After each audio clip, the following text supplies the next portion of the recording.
tomorrow, day after tomorrow, it's supposed to rain, so I really need to do this like pretty much now, and maybe get some fertilizer in tomorrow, because I'm not going to have time to disc this.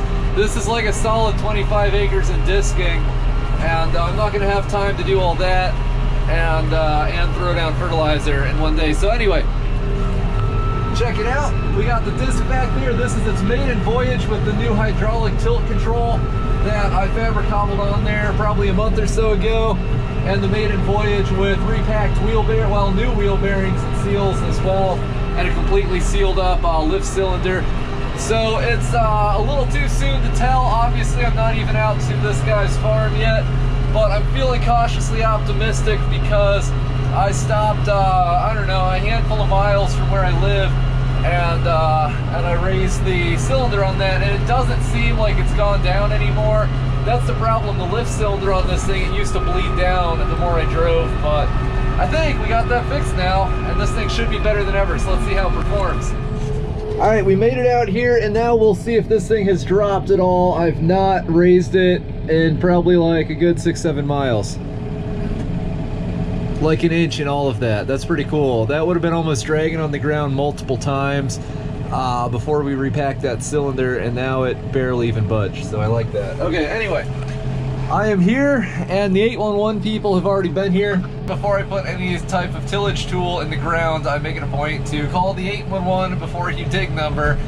One, so I don't hit stuff, and two, most importantly, if I do hit stuff, then I can say, look, I called you guys and you were out here, and that way you're a lot less likely to get sued by utility companies for digging up all kinds of stuff.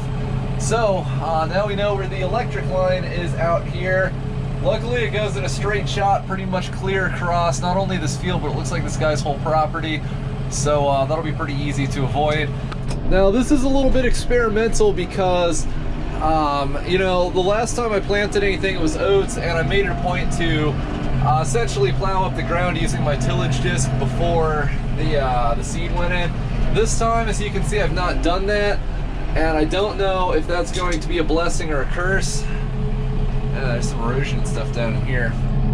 I don't know what that's going to do at this time, so I guess nothing to it but to do it. I think I usually do this in about 4th gear low, 4-wheel drive, and you know what, I'm gonna set this, I can tilt this any way I want. I'm gonna try it about here because we don't need to be all that aggressive. We just need to chop the surface as fine as we can in order to give the seed something it can dig into. And I believe that is it.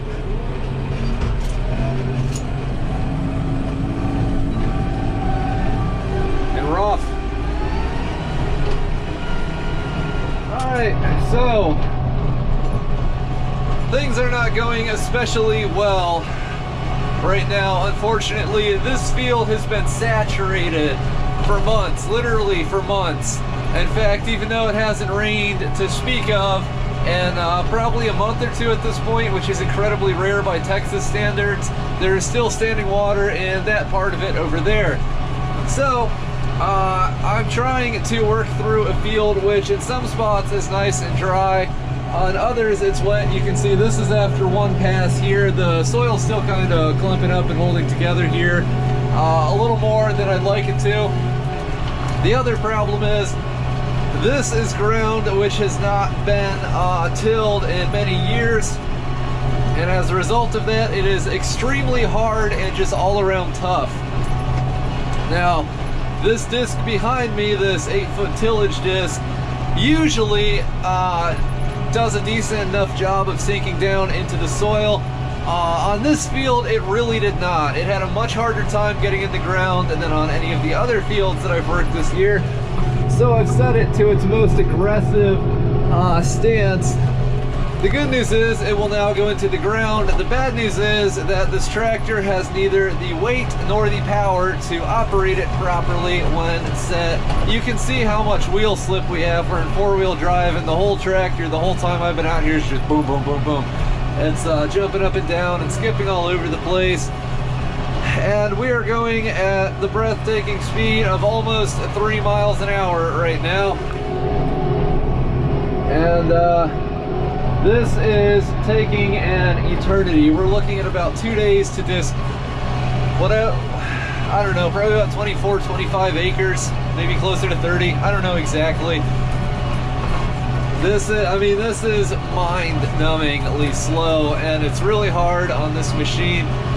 It's kind of my fault, because when I was in the market for a tractor a few years ago, I did not think of doing tillage work. But on the other hand, a 64 PTO horsepower machine really shouldn't be struggling this much with with an 8-foot disc. Now, I know people say, well, why don't you just ballast the tractor or whatever?